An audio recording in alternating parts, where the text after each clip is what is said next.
Hello, I'm Dr. Sula Windgassen. I am a health psychologist, psychotherapist, and host of How You Really Feel. This season, we have been deep diving a biopsychosocial approach to all things pelvic and bladder related. And this episode brings a lot of those threads that we've been exploring together perfectly. I ask, what happens to your body when it's seen and treated as a whole system rather than just disparate symptoms? And I'm joined by two brilliant guests from Vanderbilt University Medical Center. Shelli Burton is a nurse practitioner specialising in interstitial cystitis or bladder pain syndrome and working in the brilliant multidisciplinary interstitial cystitis/bladder pain syndrome clinic. And Katy Hansen is a nurse practitioner working at Osher Center for Integrative Health, who came to this work through years of working as a massage therapist, bringing that whole body lens to pain that very few clinicians have. What struck me most in this conversation was this concept of baby birding, holding on tight enough to make progress, but not so tight that you suffocate the thing that you're trying to help. I really hope you enjoy this episode. This podcast wouldn't be coming to you if it wasn't for our wonderful partners, Convatec Continence Care. I worked with Convatec to develop a free-to-access, first-of-its-kind, holistic wellbeing program tailored for the several million people who intermittently self-catheterize. This online interactive program covers everything from bladder and catheter-related concerns, impact on socializing, sex life, and well-being, to reconnecting with yourself so that you can live a life with confidence. Whether you use catheters or support those who do, you can access this completely free by checking out the show notes. I'm really happy to have you both on the podcast, and I can't wait to get into looking at patients as a whole when supporting people with pelvic conditions and bladder conditions. But I'd love you both to introduce yourselves. So maybe starting with you, Katy, just talking a little bit about who you are, what you do, and maybe what brought you into this area of supporting people with bladder and pelvic health. Sure. So I am a nurse practitioner. I work at an integrative health center in an academic institution. And I've been here for 16 years. We see a lot of patients that have what I usually say is sort of complex chronic pain, usually folks that have tried sort of all the things and are still not feeling great. And prior to this, I was actually a massage therapist for many years. So in more of a holistic space, and then have sort of brought that sensibility into this more conventional environment. And, interested in this, first of all, you can't be a woman in this world without either having this yourself or having people that are close to you that have it. It's prevalence is so high. So, and it is, all pain conditions are often sort of understudied, poorly understood, but certainly anything that is specific to women is extra in that category. So we're sort of often in this gray space trying to come up with stuff, don't have as much guidance as we like or as many answers as we like. And that sort of is a lot of, people often are seeking out integrative care. They're seeking out other answers because they're not finding them easily in another space. So that's, I think, how a lot of folks end up finding us, and how, because that's who shows up. That's, what then we're needing. Yeah, it's definitely been a theme coming up in this podcast so far, and it's definitely something I see. I also work with people with complex pain presentations, and that want for understanding things a bit more holistically, but of course, the difficulty in finding that. So I'm really excited to be exploring that with you both today. And Shelli, I'd love you to introduce yourself as well, a bit about you, your background, and also if you're happy to share how you got into this area. Yeah, sure. So I'm a nurse practitioner also at an academic institution, near with Katy at the same institution. So we do share a lot of patients. I went to Vanderbilt for my training as a nurse practitioner, but as a nurse, I was in urology previously. So that flowed over into seeing patients in our urology practice. Primarily work with female pelvic floor reconstruction group. That doesn't exclude men. We still see men. They have the same issues, but we do see both men and women. With my practice and then our overlapping integrative department, we shared a lot of patients. And so that led one of our psychologists to reach out to me because she was seeing some of my patients over there and doing some fabulous work with them, which also made it easier for me to take care of them, especially doing exams in such a delicate area and a situation. You don't want to increase more pain for these patients. So that was really helpful. And with that led to us actually seeing patients together. So now we do an integrative clinic just 1/2 day a week. So we try to get as many patients seen as we can, which is difficult in that shorter time, but that's what we've been allowed. So we actually see the patients together in the same room. I give that support for all aspects of care. So not just the physical side, or the medical side of treatment, but also, the mindful side of treatment. And I think that does help with doing exams and then treatment and outcomes. Yeah, absolutely. And I want to ask you more about that very specifically as we go through. But just the psychologist you were talking about, was that Lindsay McKernan? Yes, it's Lindsay. So Lindsay, I think she's on our episode 5, and she was, exploring a whole range of, psychological factors that play a massive role. So it'd be really lovely as well for us to be able to reflect together a little bit about how that features in, like you're saying, Shelli, on your treatment as a nurse practitioner and in that medical setting too. Maybe just to start off though, I'd be really interested to hear both of your perspectives on what changes. Katy, at the beginning, you were saying, a lot of people find you after going in and out of treatments and bouncing from practitioner to practitioner, wanting to find answers.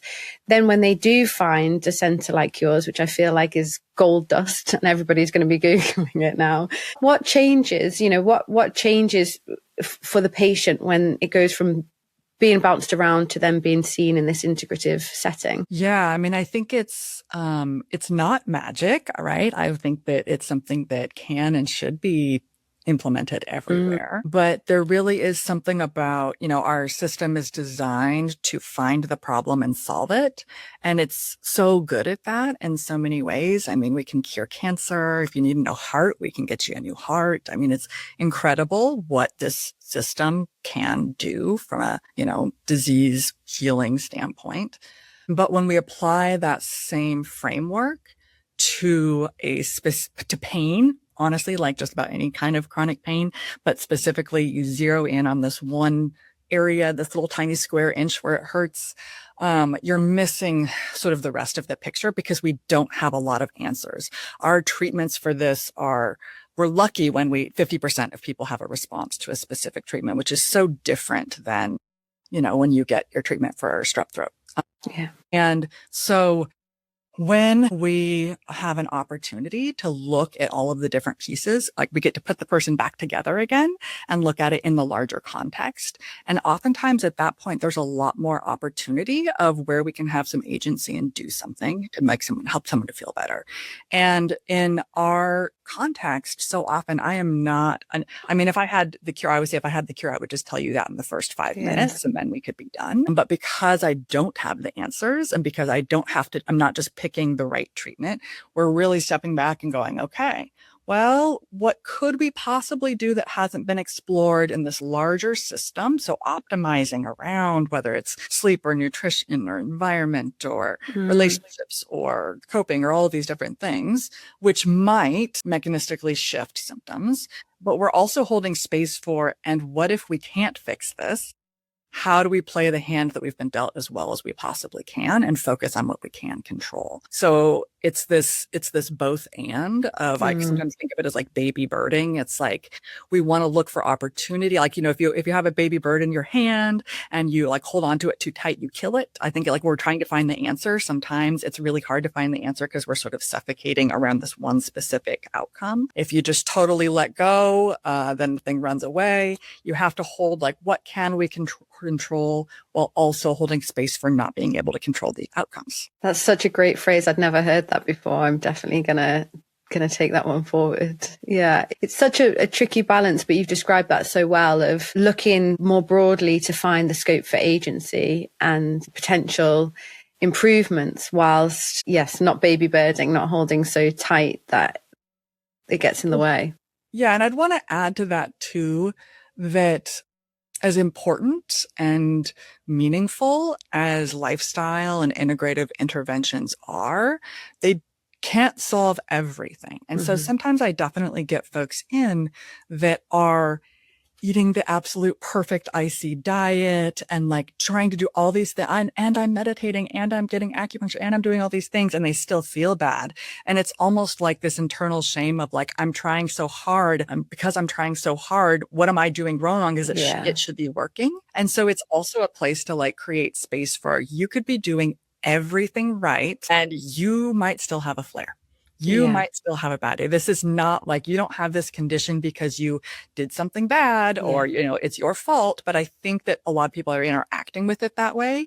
And that is sort of another layer of like stress and complexity when they're trying to seek care and prioritize what they're doing, because they're still looking for the, if I do it right, then it'll go away. If I never eat a tomato, if I do all of my pelvic floor PT exercises, and it's focused on that piece versus holding space for the complexity. And I'll also say too, almost, most, like at least half of folks with bladder pain also have other types of pain. Yeah. And so oftentimes, no matter what type of pain somebody comes into my clinic with, I'm going to ask them about all of the chronic overlapping pain conditions, because so often they're focused on one and that's where all their effort is going. But it's like, well, but you also have migraines. We also have IBS. We also have, chronic low back pain or something else in the mix. And while what you're doing isn't helping this piece, even though that is the most distress for you, if we back up and try to get some of these other systems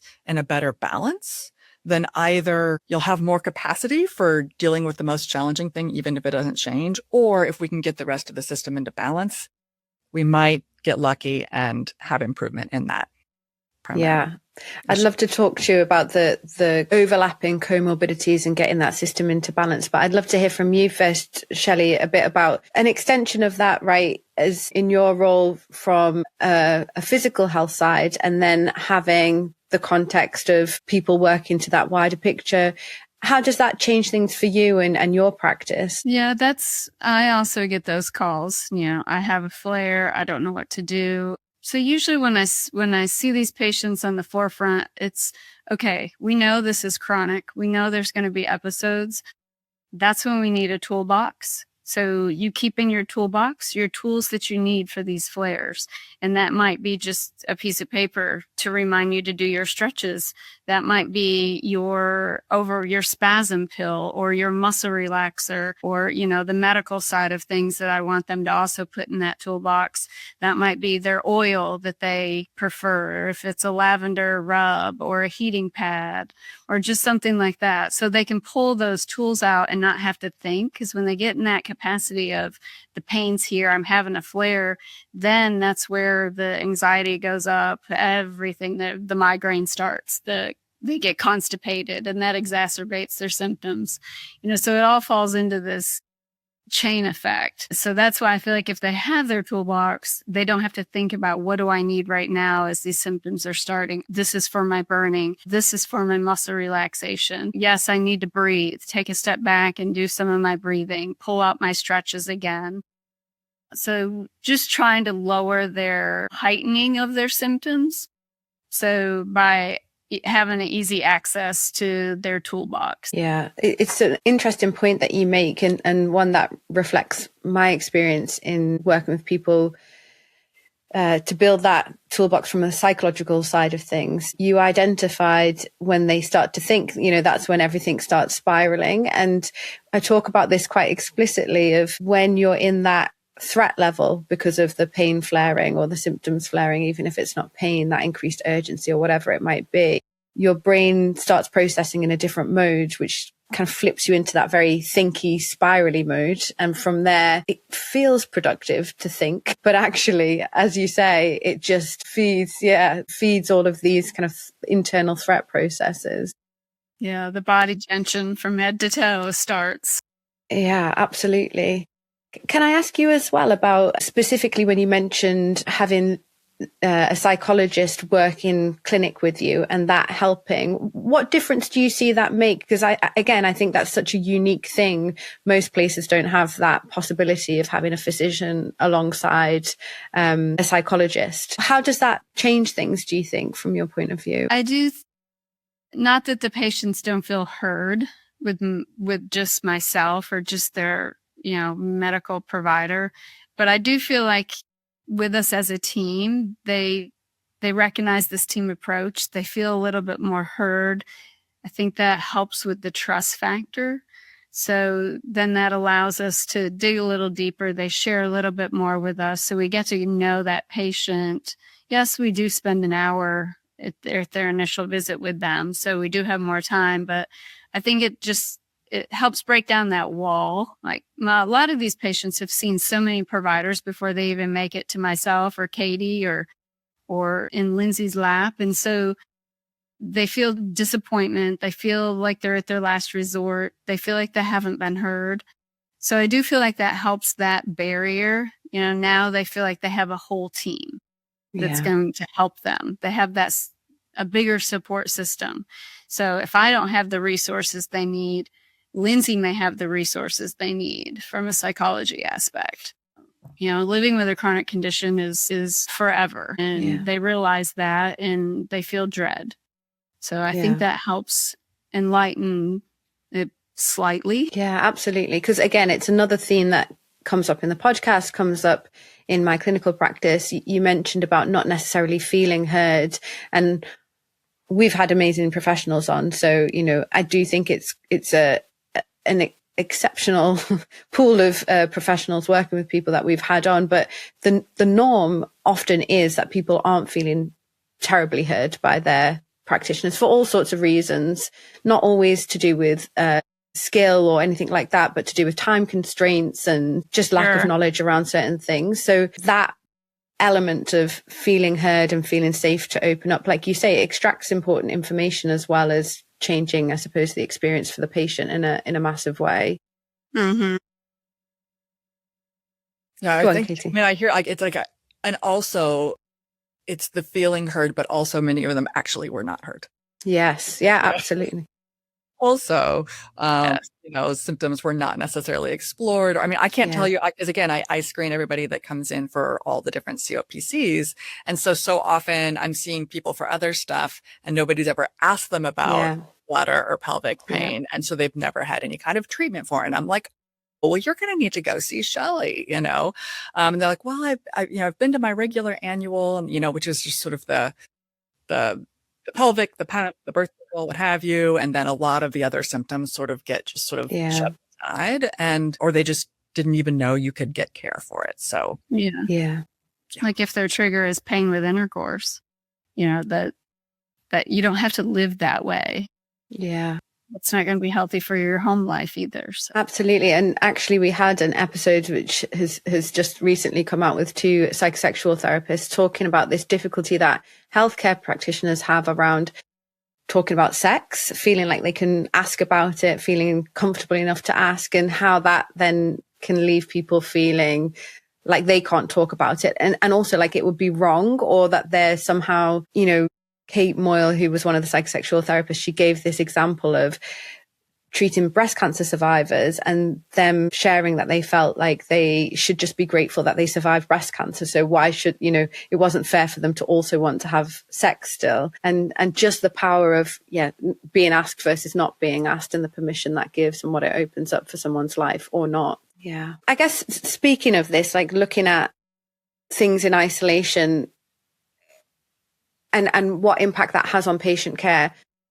Could you perhaps speak to that? If somebody presents with pelvic pain or presents with a urological set of symptoms or condition, what gets missed if it's just looked at by the component parts as opposed to from this broader picture? Perhaps, Shelli, you can answer first.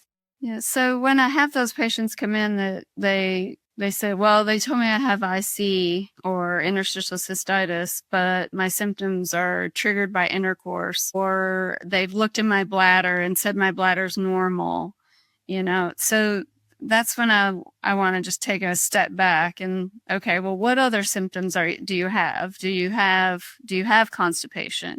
What else is going on in that pelvic floor that can be contributing to their flares or pain with intercourse? Are they menopause? Do we need to add something for dryness? What are they using for lubrication? Are they having urinary tract infections that are not being treated? Or are they not having intercourse because that triggers a flare or a UTI? So I do like to ask about more things, and I think that we all should do that when somebody complains. But that's what they usually say. Well, they told me there was nothing else to do. I have IC. Here's a diet. Go on. My bladder looks fine. Or they have urinary frequency and they're going every hour. They're up all night. Now they have lack of sleep. So that heightens their symptoms. Yeah. Just even asking those broader questions that unfortunately lots of people don't get asked. So then it can never be addressed if you don't know. Katy, I'd love to hear from you as well. Yeah. I mean, and that's, from that like medical management side, that's the expansion. From the integrative health side, it would be, and we're going to talk about, I want to know about sleep. I want to know about not just like, what are you eating, but what's your relationship to food? Yes. I want to know about what is movement like in your life? Are you moving, not moving? Relationships, what's supportive? Are you able to do what's important to you? Sort of back up to kind of look at that larger architecture of what's happening. Because I think understanding the context within which this is experienced is significant to understanding how the path forward.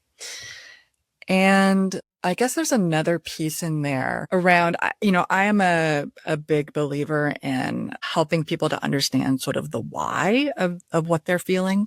So, understanding that there are different mechanisms that are driving bladder pain. Bladder pain is not just one thing. There are people that have more sort of that peripheral, and this is a growing area of research. It's exciting to see Lindsay's work and other groups that are starting to like help us to understand some of this phenotyping of pain, but helping somebody if they've got, more of that nociplastic or central sensitization pain picture versus more, sort of localized or peripheral symptoms. I think that helps them to know then which tool to pick up.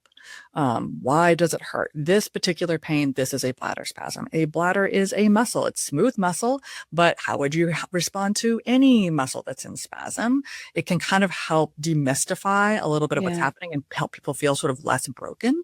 Because a lot of the responses that the body is having with bladder stuff, it's like your body's trying to protect you. Your body's trying to help you by giving you these signals. And if you can acknowledge which quadrant it's coming from, you can better navigate that experience and the tools. Could you, I guess, just for listeners who aren't aware of those different types of pain, could you perhaps give a bit of an idea of the difference? Yeah. So, and the literature on central sensitization and nociplastic pain really is coming out of the last, 15, 20 years. So it's adding to our previous understanding of pain, and really, I think has given us the framework for understanding why we can't take a picture of pain, why we're not great at, well, your bladder looks fine. It's like, what is happening with that? And so I think of it as, and there really are sort of these emerging, archetypes of people that have, this is true in some of the endometriosis research. And this is like, I think that's sort of the best, but it's sort of one of the best examples of this is some of the data around, when they go in and they do that laparoscopic procedure to remove the endometriosis. Some people have significant improvement in their pain and their symptoms, and some people don't. And it's not like 5% of the time they don't. It really can be, 50%, 20 to 50% of the time people don't have improvement in those symptoms, which means, and if you walk up into anybody on the street and said, hey, do bleeding lesions hurt? Everybody would be like, well, I bet they probably do. And then when they go and take those out and it doesn't change the pain, it really challenges our understanding of what's happening. And central sensitization is the mechanism through which the parts of the brain that process pain are essentially really good at sort of, they're on high alert, shall we say, for finding that pain. And so areas get sensitized. And it can be in one area, it can be systemically, and there's a number of different conditions where we think central sensitization plays a role. So fibromyalgia, IBS, IC, a number of these different conditions where this is a piece of it. Mhm. Sometimes, and for some people, it's most of where the pain is coming from, and some people it's much less. Yeah. But we are just now starting to try to develop the understanding and the tools to distinguish those things. Whereas the peripheral pain, like nociceptive pain, is sort of more of the classic, you stub your toe and it hurts right away. Tissue damage pain, acute inflammation in an area, which is, a healing response, but versus central sensitization, which is more of that pain processing. So signals come to the brain. The brain is what creates pain. That's true for all the types of pain. But in central sensitization, it is often things that shouldn't hurt, that aren't causing damage, are painful. So you barely touch it and it hurts. There's 3 drops of urine in your bladder and it hurts, even though the bladder lining isn't inflamed in certain cases. That is that central sensitization pain. And that really is, I sort of think of it like, the alarm, it's the pain is that harm alarm. It's the alarm system is just on a hair trigger for interpreting sensory stimulation as pain. And what is often goes along with central sensitization are other sensory symptoms. So it's not only pain, it's also sensitivity to light or sound or touch or, other things like that. The system is sort of processing way more information than it can handle. It also often comes along with brain fog, fatigue. It's like the body is sort of in overdrive, noticing and then trying to respond to pain. And so, this is where distinguishing between these pieces is important, because if you've got central sensitization and you're doing pelvic floor PT, there's maybe going to be a little less successful, versus if all of your pain is peripheral, then the topical, the trigger point injection, the pelvic floor PT is probably going to be much more successful. Our medications like, the amitriptyline and, all those things that we sort of give to people for that neuropathic pain stuff are probably going to be less effective in somebody where most of their pain is peripheral, versus more likely to be helpful for central sensitization pain. So understanding even just those 2 buckets of pain can help people respond to them more effectively. Absolutely. One of the questions that I can hear everybody asking, because it comes up a lot in my practice too when talking about these different types of pain, is how do you distinguish between the 2 types of pain? How do you know if it's more nociceptive or if it's coming from central sensitization? Yeah. So, well, first of all, you can have both at the same time. So, sorry. That's really important though, right? Because I think our brains are very good at dichotomizing and being like it's one or the other. And I think quite often actually there is both going on in lots of conditions. They overlap. Yeah. They overlap. And it's not a small amount of overlap. I mean, I don't know, in, for example, rheumatoid arthritis, which is sort of classic, autoimmune inflammatory arthritis and a lot of peripheral drivers of pain. About 40% of people that have that also have central sensitization pain. And so you can see all of a sudden how it can be confusing, because you might be taking a medication for your rheumatoid arthritis and they're saying, oh, your inflammatory markers look better, but your pain hasn't changed. And it's like, well, is the medicine not working, or is it just not? It doesn't treat central sensitization pain. So I think understanding what your treatments are supposed to do. So for example, ibuprofen or Tylenol doesn't help central sensitization pain, but it can help peripheral pain. So, when I'm asking people about how to respond to different medications and treatments, and they say, oh yeah, I take that, Tylenol and I feel better. Then I'm like, okay, well, whatever that pain was, that wasn't your central sensitization.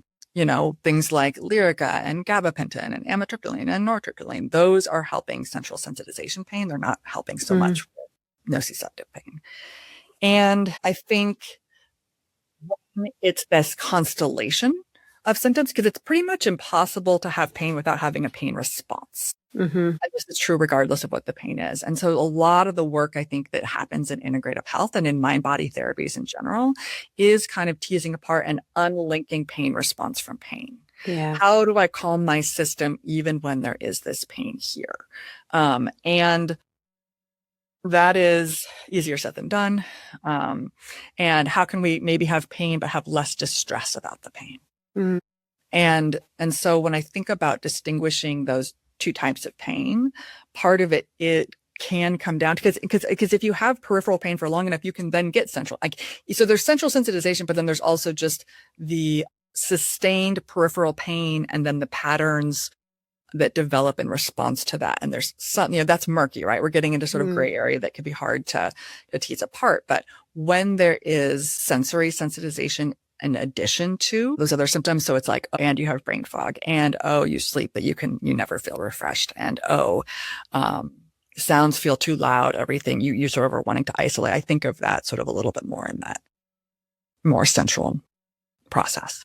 Yeah. You can see how overwhelming it is for patients experiencing these things. And I keep going back to what you were saying about the baby bird. You want to get that clarity. And so you can naturally start to grip tighter and tighter as you try and figure it out. But that also massively feeds into that pain response, which can then, snowball. It's very hard, isn't it? Mm-hmm. It is. And oftentimes this is why I think you can't just say, do these 5 things, because you've got to kind of understand what somebody's relationship to these things are and how they feel about it and what their story is that they're telling themselves about these different therapies and what their expectations are for it. Most of our medications for chronic pain, we consider it's effective if it drops your pain score 2.5 to 3 points on a 10-point scale, which for, somebody that's actually living it is like, was that success? I still hurt. And in the, in the literature, we're like, hey, this works for pain. So understanding that how much we don't know and how much we don't have it figured out as a system, I think is a good starting place. But then for that baby birding piece, I think there's another layer in there of doing what you can control and letting go of the outcome. Yeah. Right. And so, some of like the, behavior from like a behavior change standpoint, we always talk about like sleep is a very clean example. You can do whatever you want. You don't get to decide how many hours you sleep.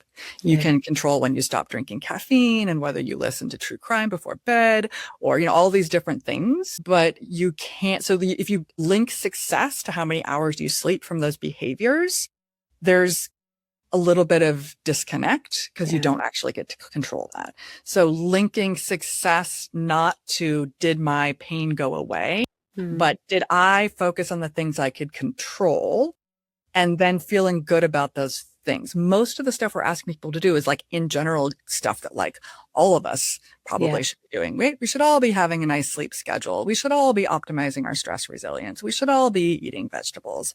And yet, oftentimes, if we don't have to do a bunch of this stuff, then it's nice if we don't have to. I sometimes I call it the gas tank of youth, where it's like, some people are like, this person is 70 and they just smoked cigarettes and they never slept and they never exercised and they feel great. Everything's going good. And I'm like, fantastic. Congratulations. You're winning the lottery here. Because other folks are running out of their gas tank of youth is running out when they're 15 or they're 25 and they're not getting away with the stuff anymore. They can't just eat whatever they want, do whatever they want, work 10 hours, 12 hours a day, not think about stress resilience and still feel good. And oftentimes it's a pain condition or it's a chronic condition that forces somebody's hand to have to step back and look at the other conditions in life and go, now it's not like their fault, right? That they're like doing these things. You're just doing life. You're feeling good. You don't have to think about it. Great. But it is often these pressure points where it's like, okay, what can we optimize? And then letting go of whether it's going to control the thing. So this is why it's important to know how somebody is doing on sort of that wheel of health. There's so many wheels of health out there. The VA has one, we've got one, but it's that idea of where are you doing well? Where are the deficits when it comes to sleep, activity, relationships, meaning, purpose, all this other stuff. And picking interventions that align with what's most important to you, where the biggest deficits are. It can't just be this like blueprint for lifestyle that everybody follows the same thing and gets the same result. Yeah, and that's confronting as well for people. This conversation connects closely with the work I'm doing with Convatec Continence Care and their Me Plus program, which supports people using intermittent catheters with both practical guidance and emotional wellbeing resources. If this is of interest to you and you'd like to find out more, visit convatec.com and access the Continence Care Me Plus resources. Links can be found in the episode description. I have been able perhaps before to assume that I can just do it without really thinking and it's all going okay. And then it's only when an illness comes along or something, and then you're like, now I have to think about these things that I didn't have to think about before.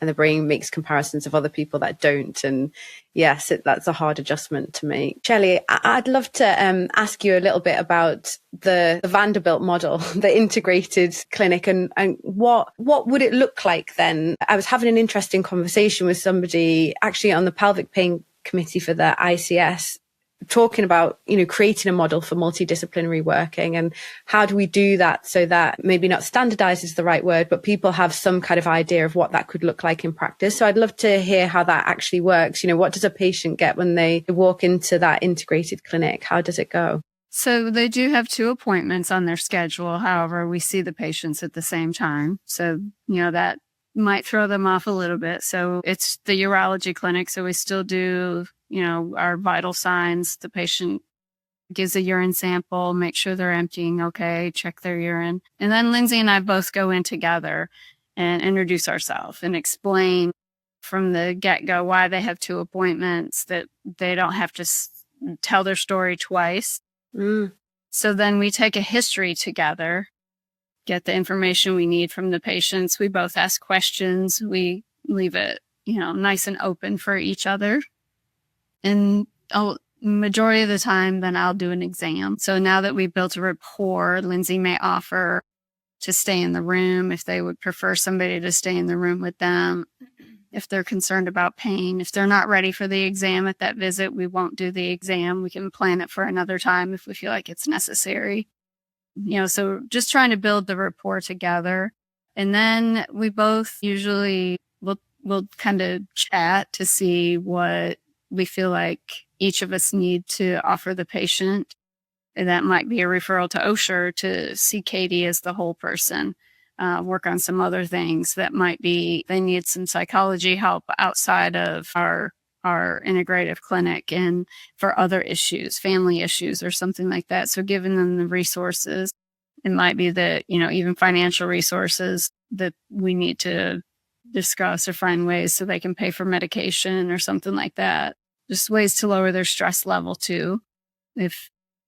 Even if we need to give them some time off work, that might be a component of it, just to be able to incorporate some of the referrals that we're going to do, because we don't want to overwhelm them. That's another piece that we try not to do, is overwhelm them with too many appointments. But we know this person probably needs some physical therapy. And if they're not allowed to leave work for that, then it might be we need to do some FMLA for that. Then I will usually prescribe whatever needs prescribed, and we'll get the resources they need from a psychology aspect. What is FMLA? Sorry, that's family medical leave. So it might be related to even that patient that their anxiety at work, that they can't go to the bathroom. We might just do it as intermittent. Every 2 hours, they're allowed to go to the bathroom if they need to. Yeah. And so they're not, the embarrassment for them to discuss their health issue with their supervisor or HR, then we take that burden away from them. We submit it medically. It's incredible to hear how just 2 professionals from different disciplines seeing the patient at the same time can actually open up so much. And that conversation with you guys and the patient, and then you guys separately afterwards, just adds so much more dimensionality to the treatment, the scope for treatment. And I guess going back to that piece at the beginning, we were talking about, helping them feel heard and thoroughly looked at. And I've had a lot of patients that have, of course, obviously seen you and Lindsay at the same time. And I feel like another thing that I hear from them sometimes is, oftentimes when a psychologist has been brought up, it's like, I bet you're anxious, go see this person. And it's in your head, sort of like a little bit implying is in your head stuff. And the patients that see you both at the same time are like, oh, like everybody is acknowledging that this is this isn't because you're anxious. This is, I bet having to urinate 30 times a day is having an impact on your life. And who is the specialist that's helping us think about that? It's a health psychologist. Right. And coming at it from this really constructive problem solving way together is powerful. Right. If you're up all night peeing and you're not sleeping, now your sleep is exacerbating your symptoms even during the day because you're so fatigued. And so all those components.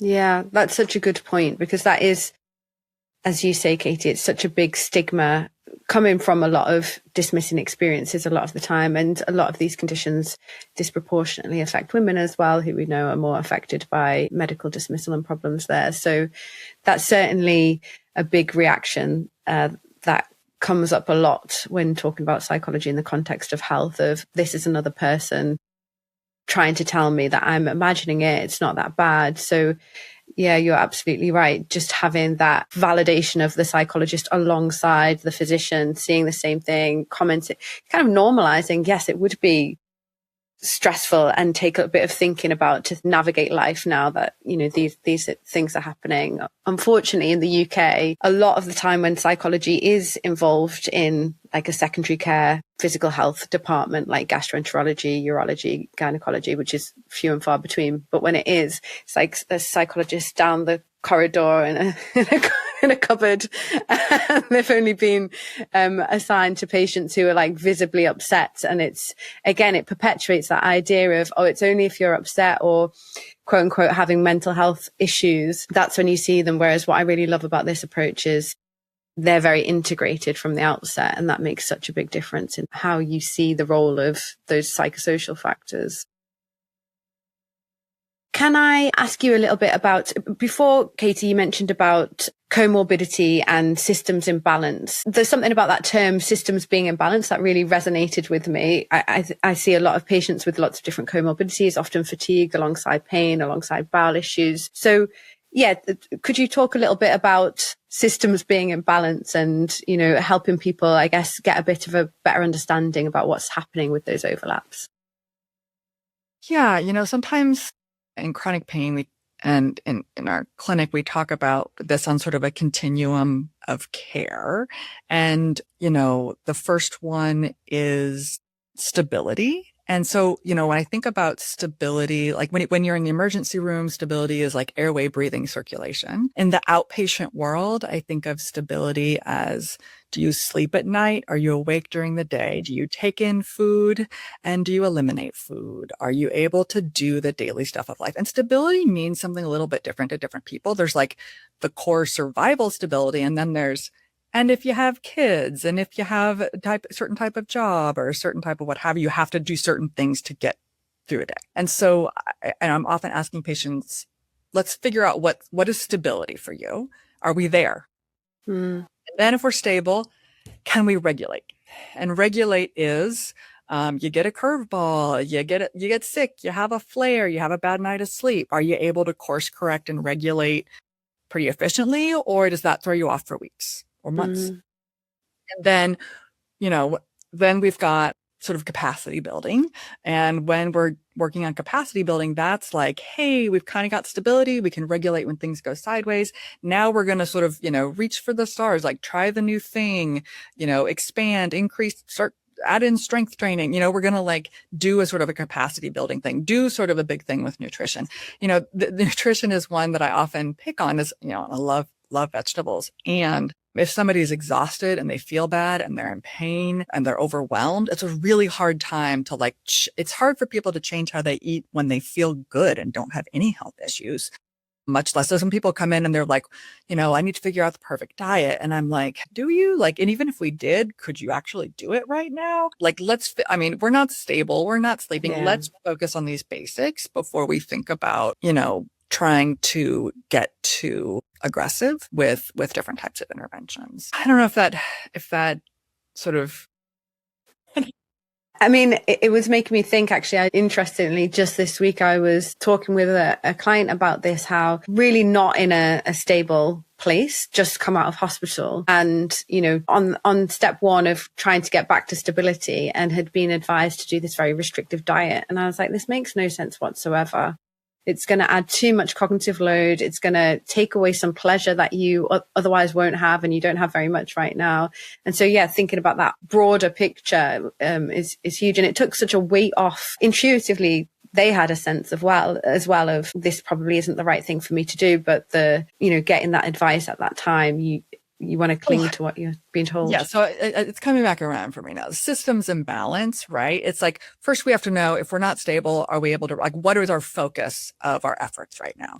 Or if we're going to do a bunch of capacity building exercises, but you're not stable, everyone's going to be. It's always, if you go to the juice bar and order a steak, you're going to be disappointed. It's just not going to work out the way you think. And so it's sort of knowing those pieces. And then I think there's something to be said for like in one place. And this is where that whole health plate thing comes into play.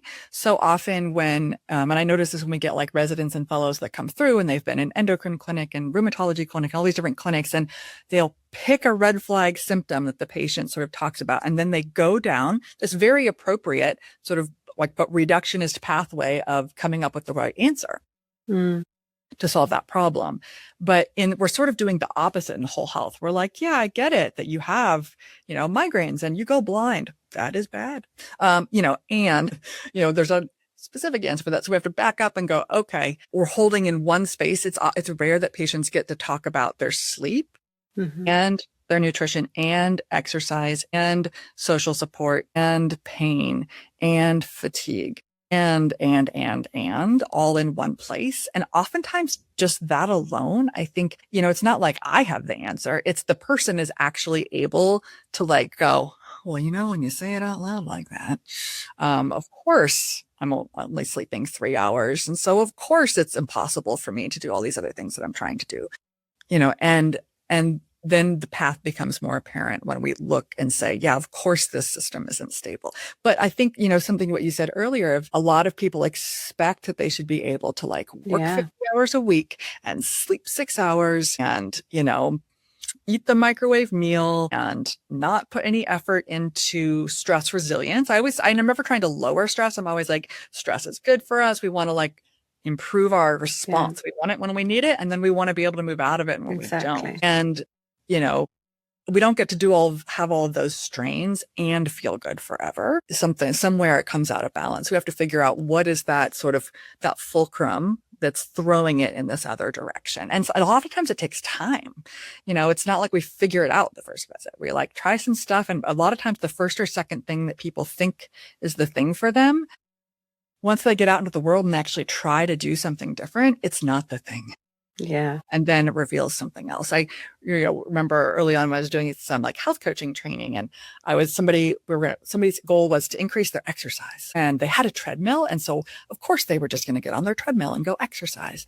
And then when we got through like setting the goals and then having them not do it, we finally got to the point where they were like, yeah, the treadmill is in my spare room and it's buried in like the boxes of all my ex's stuff. And so it was like the barrier to exercise was actually like having to deal with their ex's junk before they could get on the treadmill. So it was like, okay, let's walk out. Can we walk outside instead? We had to pivot. But until you kind of try some of this stuff, because it's often this whole health stuff is not as simple as taking a medication. We have to think differently, move differently, and try to be aware of where is our attention and awareness going? What are the opportunities for agency rather than overwhelm? And kind of right sizing that in a way that's productive and supportive. And what I really love about that, which again, it's really resonating for me and in the sorts of things that come up with clients that I work with, is the opportunity there is in discovery in the things that don't go according to plan. Because, as you say, there's an expectation of, I get told to do the thing, or we identify, the scope forward and I do it. And then it should, go linearly, even if we've got that thing bludgeoned across, our brain of progress isn't linear. We still kind of expect it in some way. So I'm always quite excited to unpick, why didn't you do the home practice, or why didn't it work as we expected? And finding tone is essential, because I'm coming from a place of genuine interest, whereas how we naturally might interpret that is criticism or I've done something wrong. But that was a beautiful example, Katy, I think, of, well, we discovered something there. And also it doesn't mean you have to fight the boxes of your ex's stuff. We can find an alternative and make your life easier. And so much can open up just from those processes of discovery and welcoming what doesn't work out. Shelli, can I ask you a bit about the role of hormones? Because I'm thinking about systems balance and then thinking about systemic factors in health, hormones being one of them. It doesn't always play a role in like the pelvic pain conversation or, pelvic and urologic systems conversation, but it's been coming out more and more in the podcast as well, different professionals talking about it. We know that hormones can kind of shape tissue, inflammation, pain, vulnerability. Could you, talk a bit about your work with kind of localized vaginal hormone treatments? Yeah, so that is one why, especially in not even just our patients that are menopause, but the patients that are even have been on maybe a low dose birth control for years, since maybe they had endometriosis and they've been on those. And, so not only when I do my vaginal exam, I do want to assess their tissue to see if there is some issues going on with their tissue health. Does it look thin? Is it, are they complaining of dryness with intercourse? Do they have to use lubrication frequently, which is fine, but are they using the right lubrication? Because some of that's going to alter the pH balance too. And so that's where incorporating vaginal estrogen or estradiol, a lot of women are still afraid of hormones. So we have to take that mindset, like this is a localized treatment. This is going to help vaginal health. What goes in the vagina does not go systemically into our body. So it's just localized, it's safe, and it's effective.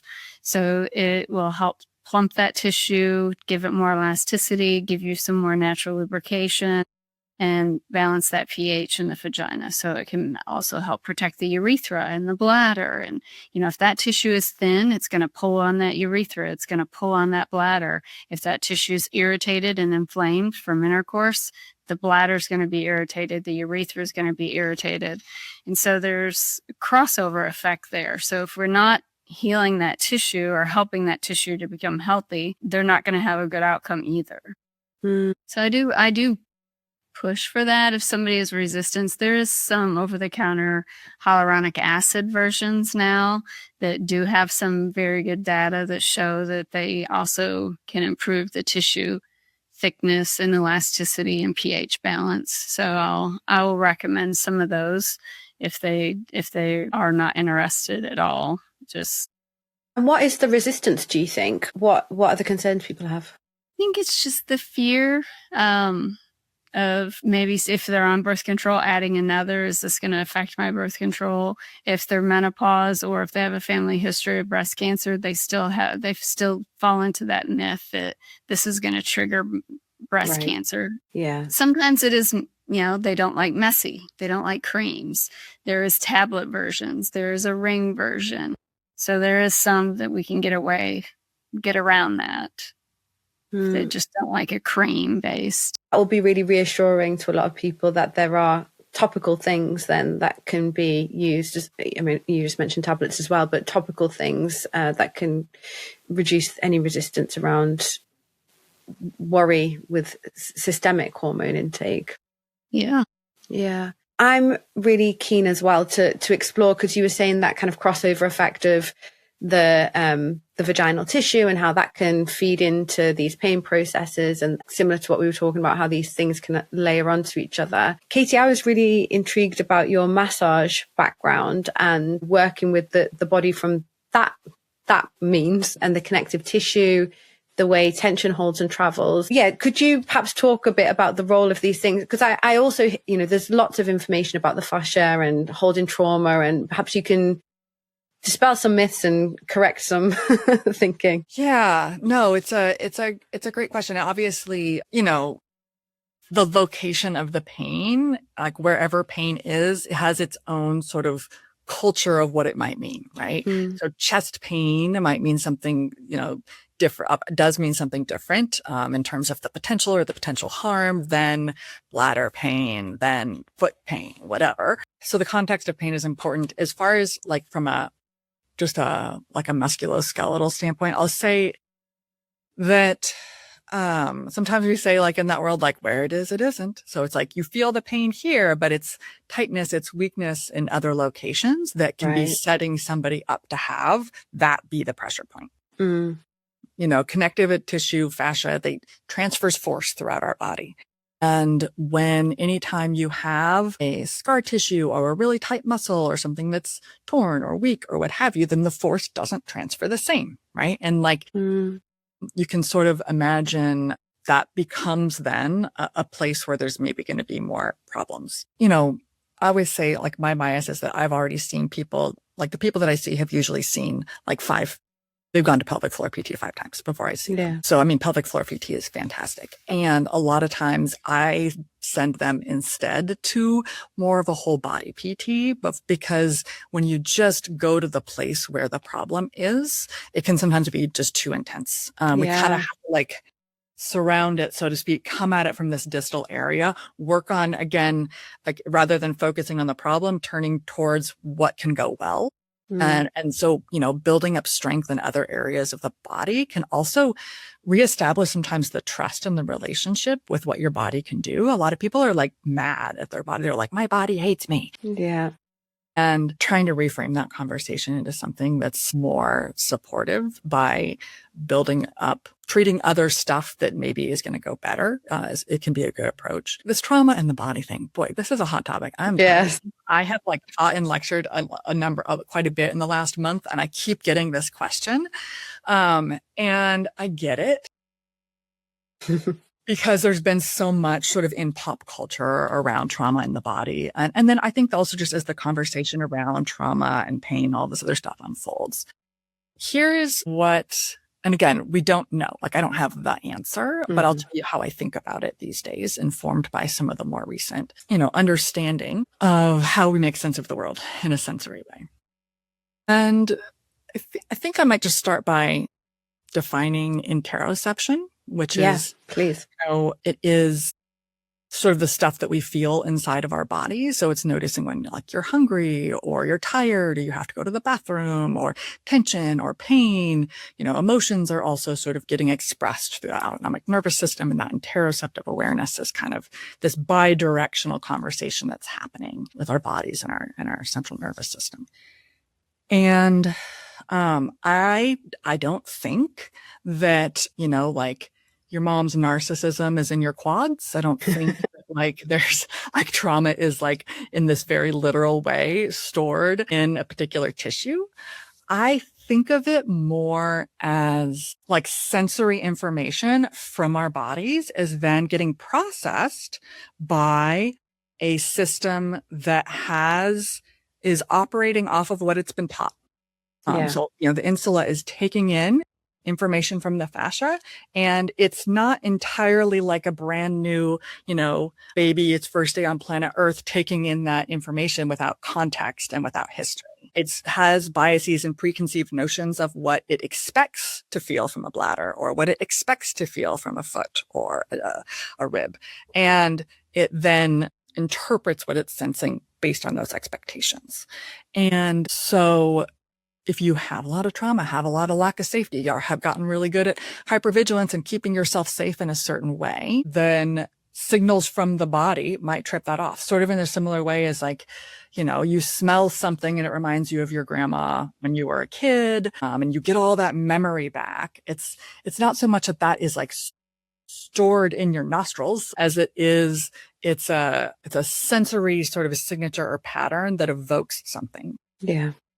And one of the ways that I think I'm again sort of biased towards movement therapies, hands-on therapies, tactile interventions, because one of the things that we're doing with therapeutic massage or with, yoga or movement therapies is we're putting new information in. We're putting new sensory information in, and then the body is having to interpret that in a similar way. We would have to challenge those thoughts. Like, are those people really hating you? Are you mind reading? Or are really you're projecting your fears onto what other people are thinking? Similarly, are you actually unsafe in this moment, or are you projecting that onto the sensory stuff that you're receiving? We have to sort of challenge that and go, hey, you know what? I thought that my body was broken. I thought that I couldn't do these things. Look what I can do can be new and information to expand the body's preconceptions of what's possible. And then, of course, if somebody actually has, PTSD, whatever, then do evidence-based trauma therapies, go and do those things.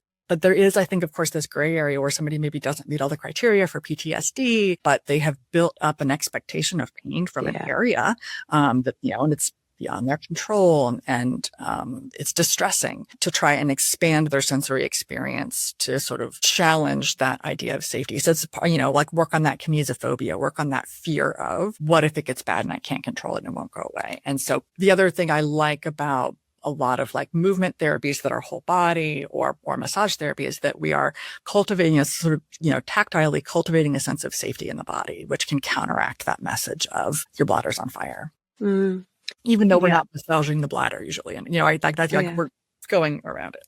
Mm-hmm.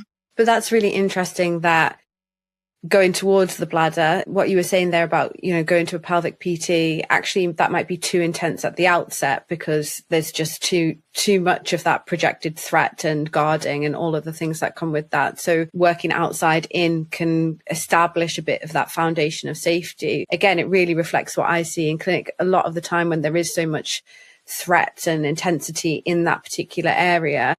Actually, one of the common responses is completely tuning out the body as a whole until it's grabbing your attention because of a pain flare. So it makes a lot of sense to me.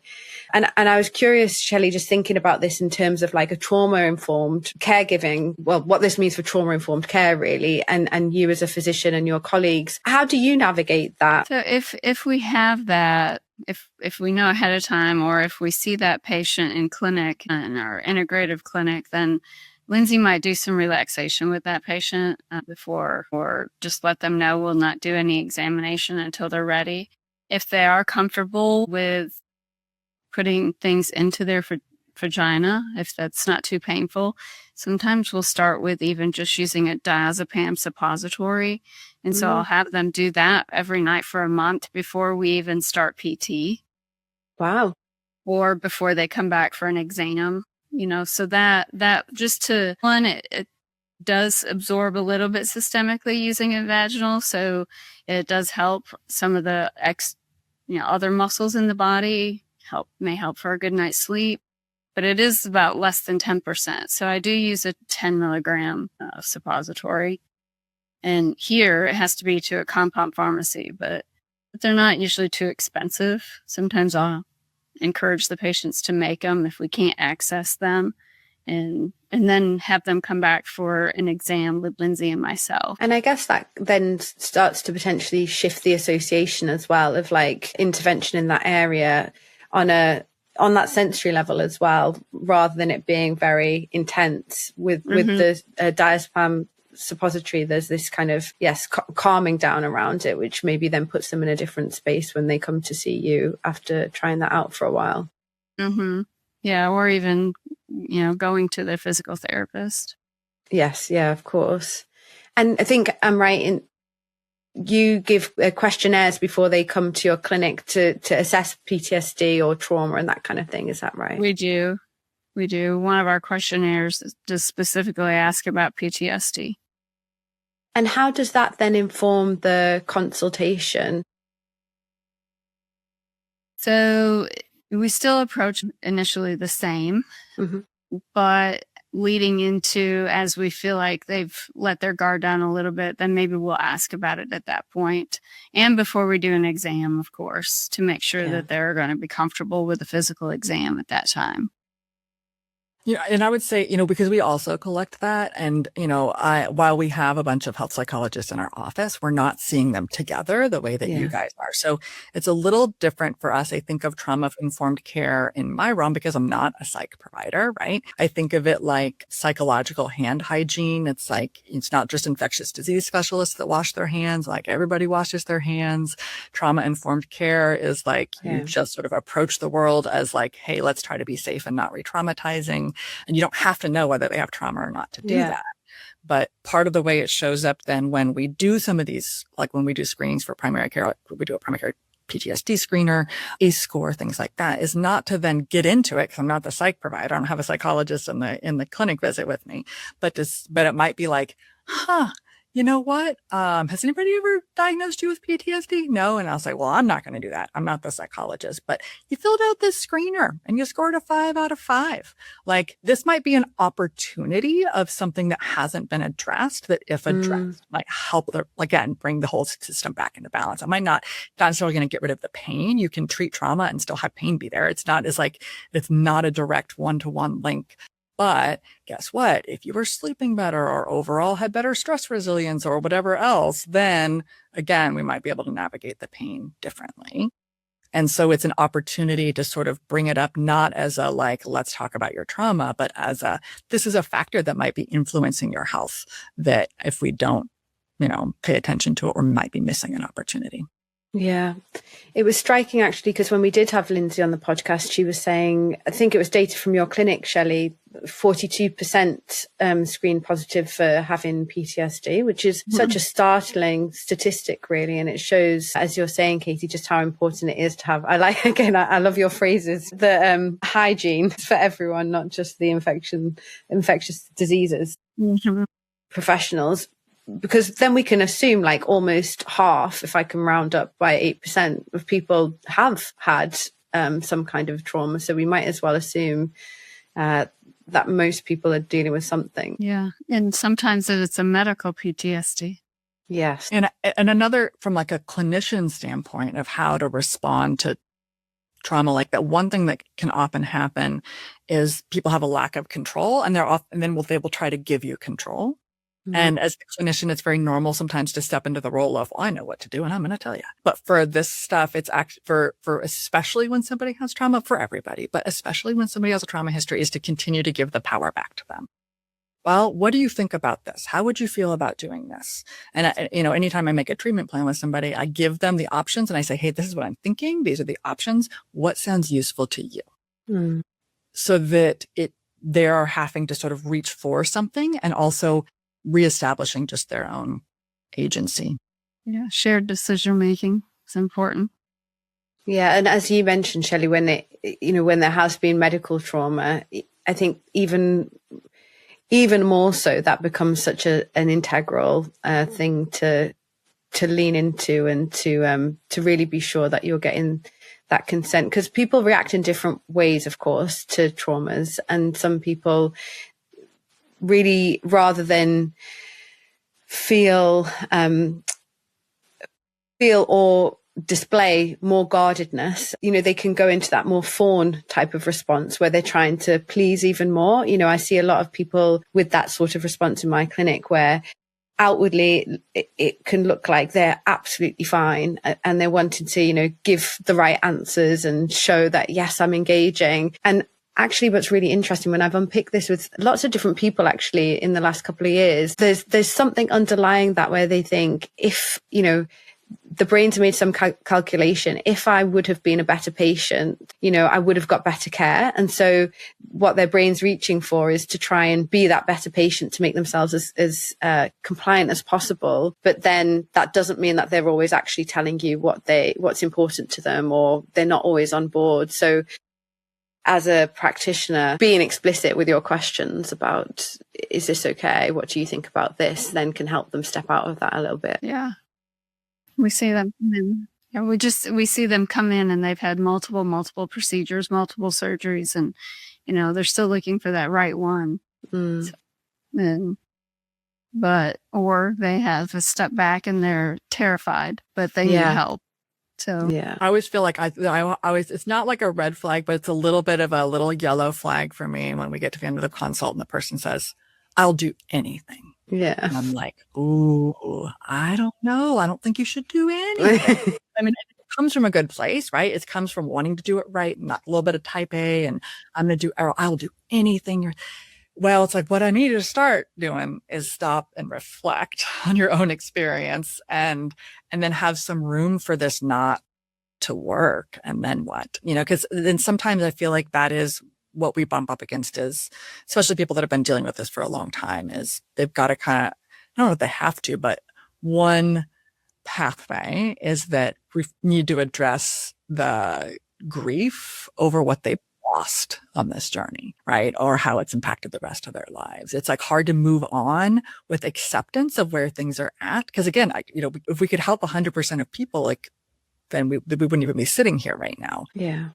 And so there are people that are going to have really challenging presentations, and again, can be doing the right things and still having, a lot of symptoms and a lot of symptom burden. And so it sometimes is like, in order to even be able to engage in something that's going to help a little bit, we have to let go of the cure. And to let go of the cure, there's like this process of, going through the frustration, the anger, the loss, the grief, the whatever, the shame, whatever it is, to get to a place where they can be in the present moment of, well, this is the hand that I've been dealt now, and how do we play this hand? And that's something that I guess is particularly challenging. Like you say, Katie, it's a process that somebody has to go through of like, I have to let go of some stuff here if I'm going to make some traction forwards. But that feels really risky and scary, and there's a lot of grief associated with that. I'm thinking about that process for a patient and then presenting in the medical healthcare system and relating to their physician. And that can come out in different ways, right? Of like desperation, anger, frustration. Shelli, do you have any thoughts or wisdom to share as a physician when, you're sensing that? How would you suggest that particularly physicians and doctors and nurses might navigate that? Which is, I know, a difficult question. So I do want us to collaborate, the patient and myself, on their care and the decision-making of it. So sometimes I'll make a list. We'll sit and make a list together, and it's just handwritten, the two of us, and I'm writing down some options, but we're not going to do all these options. So we're going to start with a few things. We don't want to overwhelm the patient. We don't want to overwhelm their body either and exacerbate a negative response to any of the treatment. So, or I'll say, okay, this is where we're going to start, and I'll make a list that way. So number 1, number 2, and that goes back also to the toolbox, so that if they're in that fight or flight mode, they can pull out their toolbox. But I do feel like making a list with the patients is very helpful. You can pull that list out. Absolutely. And so hope inducing as well, because it contextualizes. We're doing this now. There's lots of other things that we can still do. And it kind of takes that pressure off. Absolutely. Yeah, that's great. I mean, I could talk to you both for a very long time, but I'll start to draw it to a close. And I guess I'll start with a question. You, Katy, thinking about a patient that's overwhelmed, can see that there's a role of lots of different factors going on in life that might be having an impact. What would you want them to know, or what do you think could help them, I guess, alleviate some of that pressure and feeling like there's so much to deal with? Where do I start? Well, I think encouraging folks to think of it as a process. It's not getting the right answer. It's trying things out and seeing what's real. And timing is often a big factor.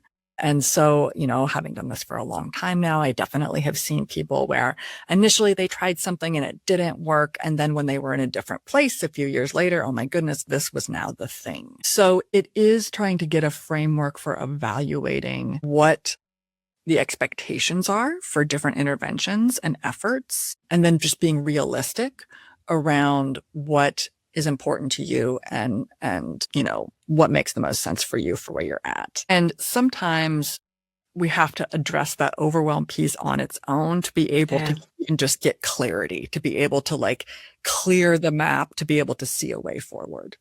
And so it's a process of sort of checking back. And what about now? And what about now? Prioritize 1 or 2 things, try it out, and then reassess and go from there. Because so often what happens is that you get the biggest fire to calm down a little bit and something else emerges. So that is typical. And that's why I think of it as this sort of unwinding process. And I would say too, that as much as possible, having a relationship with just sort of that myth of control of where are you trying to control, and can you really control that? And then again, when you are doing some of these things that you're supposed to be doing that's supposed to be helping, really trying to link it to larger framework of wellness versus getting rid of a problem. Because if you work on sleep and sleep gets better and your pain doesn't, that's a little disappointing, but there's so many other benefits to having your sleep be better. Or, similar things with, it's sort of like the way I invite people to think about, people come in and when they have weight loss as a goal, I'm always like, okay. You don't get to control you don't get to control the numbers of hours of sleep. You don't get to control the number on the scale. And some people have come in because they have been told I've actually been told or have a belief that if they lose weight, their pain will get better or something else will get better. And unfortunately, that's not always the case. It's not like, again, weight and pain are directly proportional to each other. So it's like, can we work on, our relationship to food and nourishing ourselves and giving our bodies what it needs to be healthy? Yes, let's focus on that and not so much on the outcome, because we're playing the long game here. The first day that you eat the icy diet and go to bed on time is not the day that you feel better. And it can be hard to keep up with some of these sort of subtle things, even, something like a diaphragmatic breathing practice or whatever. Like, it can be frustrating to keep up. It's like, I'm just going to breathe and my problem's going to go away. It's like, no, actually not really. You're going to retrain a system and get it into a different place. And then you will have some benefits down the road. But can be hard if you're pinning a lot of hope on that one thing solving stuff, then you're probably going to be disappointed. And so seeing if you can link it to something where you do have some more agency, I think that's one of the ways to get out of that. And then, focusing on the biggest fire and making a treatment plan that's proportional to the impact on your life. If you're able to do most of the stuff okay, and you do have these symptoms and these flares, but for the most part, everything's going all right, well, then this is like, we're going to do a couple tweaks. But if it's like, I can't do my job, I can't function, I can't get out of bed, well, then we need to pull together a more comprehensive plan. So making it proportional, because I'm always looking through the lens of function and quality of life and assessing those things. I never ask somebody what their pain is on a scale of 0 to 10, but I am assessing function and quality of life and then opportunities. So that would be my message to people, is to try to get out a little bit of that boom and bust cycle with healthcare of like, okay, we're going to go in and fix it and solve the problem and see all the things and see all the people and do all the tests, and then getting disillusioned, frustrated, and then sort of giving up, And I think a lot of people are in that cycle. And so trying to soften that a little bit, I would say, is often the approach that I'm taking with somebody that is kind of feeling like they are on their, last resort. Yeah. Proportional, multidimensional tweaks that you can be consistent with over this big kind of push for one big shift. Yeah. Thank you. That's when they come in with many components, that's one thing we'll ask is, okay, so if we can help with one thing today, what is the most important? So, then we have a direction also to start. That's a really clarifying question as well, isn't it? It could be really kind of crystallizing of like, okay, well, this one thing, if this one thing shifted, then, and that can help people detach from the big thing of like pain being gone. Yeah. And Shelli, my question for you, because unfortunately, integrated care isn't standard, we'll keep pushing for it and hopefully we'll see changes. There's definitely a huge appetite from it professionally and obviously from patients. But because at the moment it's not standardized, would you have any advice for, I guess, clinicians that are not in that integrated care setting? Maybe some shift that they could make that might help towards some kind of integrated care with limitations that they've got in not being in a multidimensional team, multidisciplinary team. And there is more. I mean, if I could have the best integrative center, we would have, GI or colorectal, we would have GYN, we would have, physical therapy. So, it is not reality. Everybody's not in one place, but I feel like if they feel like people are working as a team, and all their healthcare providers, so I do, if you are seeing a psychologist outside of our department, I'm happy to talk to them, let them know this is what I recommend and see if that aligns with what your therapy is with them.